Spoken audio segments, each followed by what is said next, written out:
And we're back with another video. Now if you've been watching any of my videos, you might have seen that I want to be doing a turbo conversion on my NA engine, and over the last sort of 12 months I guess I've been slowly accumulating parts. Now here's some of the parts that I've got. As you can see, they're pretty dirty, some of them. This one here particularly, timing cover. So when I do the build, I want to take the engine out and change over some parts, have things all sort of ready to go for when it is time for the engine to come out. Now you might notice that these are FG parts, so I've sort of decided that I want to go with like an FG setup in the engine bay. I like the FG look. So I've managed to find myself a genuine Ford intake manifold and matching fuel rail. Also found some heat shields, and I've got the hard lines for the water feed and return. Now I'm undecided if I'm actually going to use the water lines. It probably would be easier to use these because it's all there. I've got everything I need to do it and it would be done, no problem. But I'm not a fan of the hard lines running across the front of the timing cover or the front of the engine. To me, it just looks out of place and it doesn't look clean. So what my original plan was to do before I got these parts, I was originally going to tap the bottom of the lower thermostat housing, so this part here. I've seen people put fittings in the front here, but I just thought, yeah, I might put a fitting in the bottom with a 90 on it, and it might be a little bit of a cleaner finish.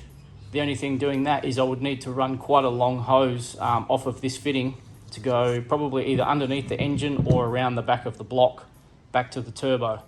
And my whole idea of this whole build is to try and do everything on it myself. So I'm not sure if I can get a line by a line that is long enough for that. I'm trying to do everything with just off-the-shelf parts, so I don't have to piss fart around. Yeah, like I said, I'll have to measure. I've got a block here, so I've got a BA block here. This has a thermostat housing on it, so all I need to do is sort of measure where I would want that hose to run and see if I can find one long enough. Like I said, I was thinking of possibly running it underneath the engine and just having some P-clamps hold the line to the block, to the sump, and just sort of wrap around. But I'm not too sure yet. Like I said, I'm undecided on which way I want to go with that yet. So using the water lines is a possibility, not 100%, so I might as well clean them up now. So if it does come time to put the engine in and I do decide to use them, I can do that. Now I had managed to pick up a hard line to delete the ones that are already in the car. So the ones in the car have provisions for the factory heat exchanger, and I've just looped those over with a hose for now, and my plan was to put this one on, clean this one up and put this one on. This I think is out of a manual ute. As you can see, there's no provision for any heat exchanger, so it would just be a nice clean look. So that was my original plan, was to use that with the fitting on the lower thermostat housing. But like I said, I managed to get hold of these hard lines, but I'm not a fan of them. But I will clean them up just in case I do decide to use them, and yeah, we'll go from there. And as you can see here, I've got a couple of timing covers. So I'm going to be painting the timing cover and the sump. The sump I've already drilled and tapped in the last video. That guy there, so that has a fitting in it. I've got to just get that cleaned up, ready for paint as well. But I'll do that on its own because it's quite a big piece. As you can see here, I've got a timing cover that I've already cleaned up really well. But I realised it wasn't the one that I was meant to clean. So this one was out of a car that I didn't know the history of. And when I was cleaning it up, I realised there's a couple of dings here on the bottom that go around the bottom of the sump there, if you can see. I'm not sure if the camera will pick it up. And I got it all cleaned up, and then I spotted them and I thought, oh shit. And it made me realise that I was cleaning the wrong one. So this one is off an engine that I pulled out of a car, and I know this one's good, has no damage, but it's just very grotty. So I'll give this a clean up today and see how that comes up. Now all I'll be using to clean it up is some of this degreaser. It's this stuff here, C14 by Chemtech. It works really well. It's a concentrate, so you dilute it with water to whatever strength you want. But even at their ratio, it's still really strong, so it's good stuff. And I've got a big petrol high pressure hose as well, so we'll get onto it and get all of this gooey grease off. As you can see, it's pretty grotty. On the inside, it's got oil all baked on. So yeah, we'll give it a treatment. This one here came up really well, so I'm hoping that this one might come up the same. See how we go. Okay, I've just mixed up some CT14 in a spray bottle, nice strong concentrate. So we'll get these parts out on side, probably onto a piece of rubber, and give them a good soaking.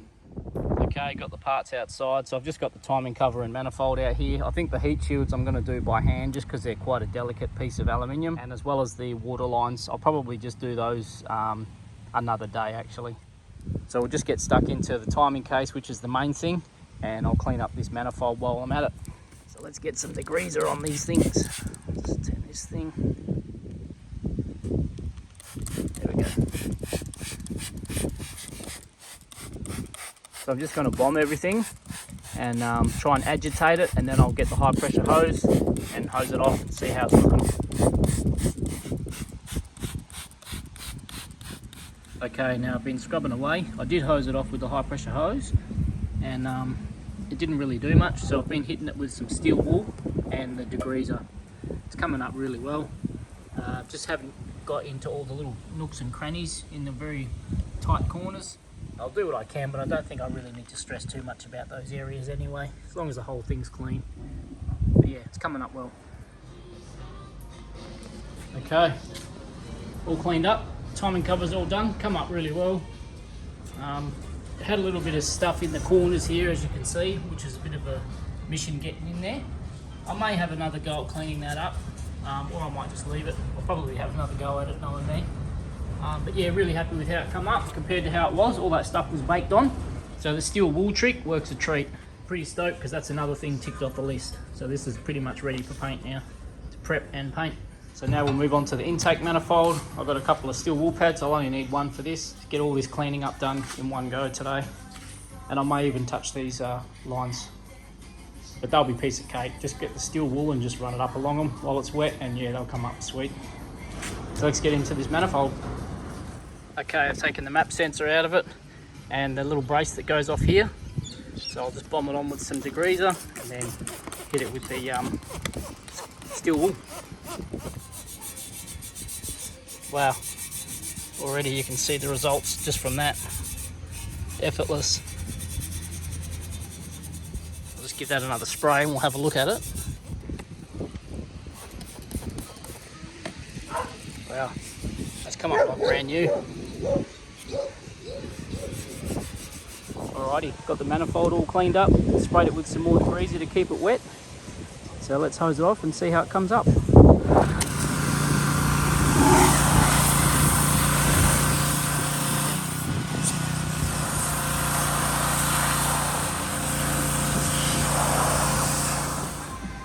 Alrighty, there's the finished product. Gave the manifold a hose off with the high pressure hose, as you've seen, and I've just blown it off with some compressed air to get all the water out of it. So the last thing to do now to this is give it a coat of paint. I'm not sure if you can hear me because the wind here is howling at the moment, so I'm going to call it a day. It's just blowing shit everywhere outside, making it pretty hard to do anything. But pretty stoked to have got these parts done, especially the timing cover, since I've already done the other one and had to redo this one. I was sort of dreading doing another one, but this has come up really well. Again, I may look at trying to get these bits of dirt out, but it's nothing really major, nothing to worry about. Now, I was looking at paying someone to vapor blast this and the sump. For the price you pay for some steel wool pads, I think that box was $4.30. You know, a couple of hours in the shed, just scrubbing away. You can save some money and definitely still get a good result.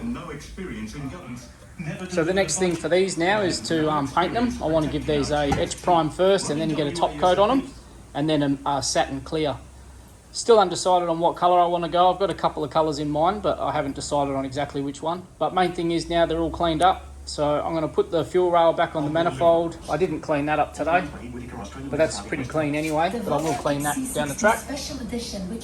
Stick that back on, and these will go back in the spare room. But that's one more job done towards the turbo build. Pretty stoked. Woodside is proud.